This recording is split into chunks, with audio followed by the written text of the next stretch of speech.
Hey guys, so this is gonna be my review of the Tier 1 Concealed Axis Elite holster for the M&P 2.0 with the TLR1 light. I've had this for a little over 2 years now.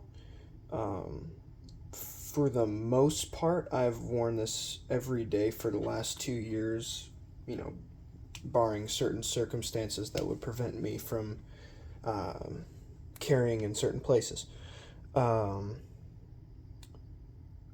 Loved this holster from the moment I got it. I was actually very sad when I had to replace it because the holster, while it still holds the pistol, it is now cracked all the way through there, and the crack was, I don't know, focus. The crack is now starting to form there as well. Which the strings are worn out, the hardware's rusted. Like, no, I'm gonna drop it apparently.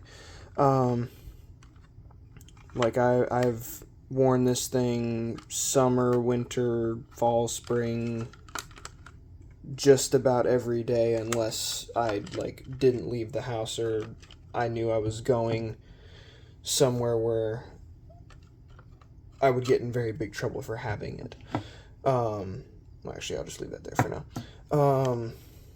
So I've loved this holster, and I was actually very sad that I had to replace it. And the thing, and this is one of the points I wanted to make, is originally when I was shopping for an appendix holster, I wanted to go with the T-Rex Arms sidecar because I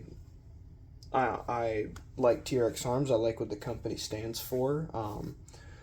I like that they try to make quality items and try to keep the price as low as they can.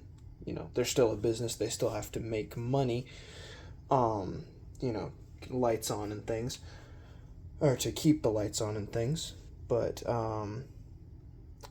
at the time, it wasn't released yet. You weren't able to get the M&P with the TLR1. You could only get the M&P with the Surefire X300. So I went with the Tier 1 Concealed, and I have loved it. The thing I did want to mention when I went to go buy another one, Tier 1 Concealed no longer offers the M&P with the TLR1. But the good news, the replacement I got, is a T-Rex sidecar. So I just, I thought it was kind of funny that the companies flip-flopped with their offerings for their holsters. I will eventually, after I have more carry time on this, I will, I'll let y'all know what I think of it. But as far as the Tier 1 Concealed Axis Elite holster, I think it's a very nice holster. It was I also paid, I'd want to say it was around $230 something.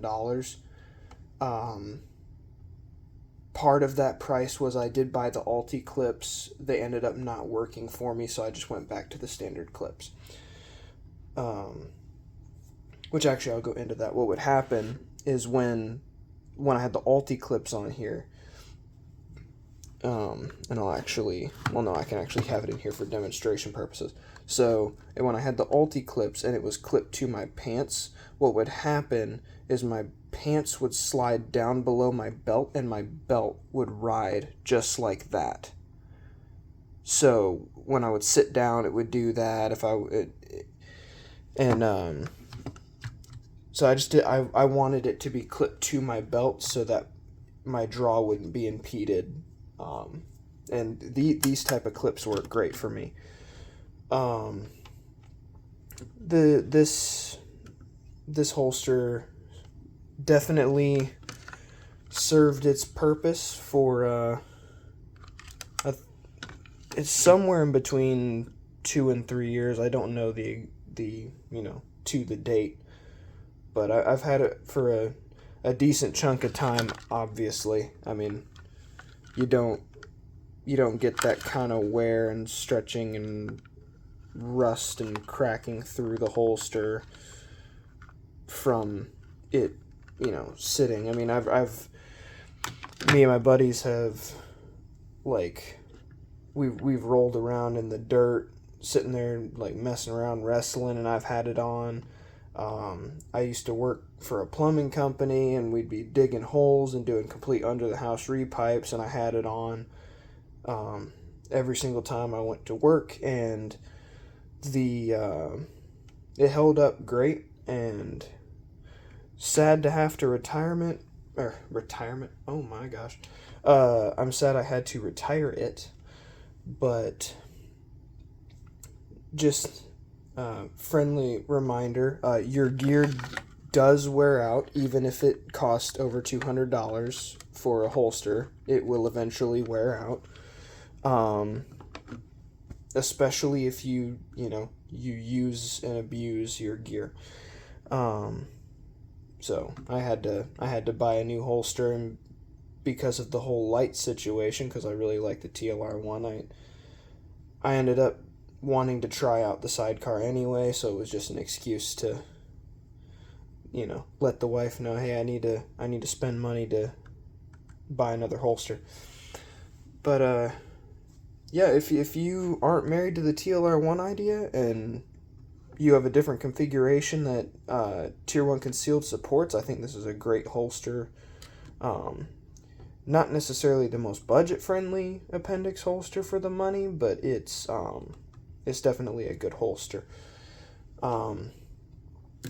It's got adjustable retention on both the magazine and the actual holster section of the rig, but it's a great holster. If they support a configuration that you want to carry, I'd say go for it. I know a lot of people like these, so I don't think it would be outside of the realm of possibility to say that this is also a great option if they support what configuration you're running. So yeah, sad to see this guy go, but gear wears out, and companies change, and sometimes you got to move on. But thanks, guys, and I'll see y'all later.